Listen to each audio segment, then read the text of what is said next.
معزز طلباء کرام، السلام علیکم ورحمۃ اللہ وبرکاتہ۔ امید ہے کہ آپ لوگ خیر و عافیت کے ساتھ ہوں گے۔ آج میں آپ کے سامنے 12 اردو کیا کشا چیپٹر نمبر 11 لے کر حاضر ہوا ہوں۔ آئیے اسے دیکھتے ہیں۔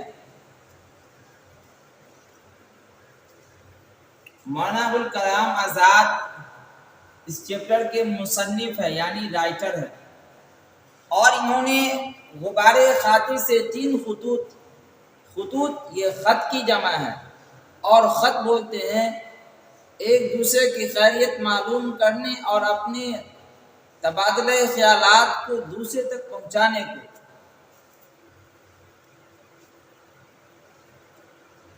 مصنف یعنی رائٹر کا اصل نام محی الدین احمد تھا، یعنی مولانا ابوالکلام آزاد کا اصل نام کیا تھا؟ محی الدین احمد، اور ان کی پیدائش 1818 عیسوی میں 1888 عیسوی میں کہاں ہوئی؟ مکہ مکرمہ میں، جو عرب کے اندر ہے۔ ان کے والد کا نام مولانا خیر الدین تھا، جو مدرس تھے۔ مدرس استاد کو بولتے ہیں، جس کو آپ انگلش میں ٹیچر بھی کہہ سکتے ہیں۔ وہ بچپن میں ہی اپنے والد کے ساتھ ہندوستان آ گئے، کولکتہ میں مستقل قیام ہو گیا، یعنی یہیں رہنا سہنا شروع کر دیا۔ ابتدائی تعلیم والد کے پاس ہوئی۔ 15 برس کی عمر میں ان کے والد نے طلباء کا ایک حلقہ درس و تدریس کے لیے سونپ دیا۔ مولانا ابوالکلام آزاد کو ان کے والد نے 15 سال کی عمر میں طلباء کا ایک حلقہ درس یعنی ایک کلاس ان کو سونپ دیا پڑھانے کے لیے کہ اب تمہیں پڑھانا ہے۔ اسی دوران شعر و شاعری اور صحافت کا کام آغاز کیا، یعنی شروعات کیا۔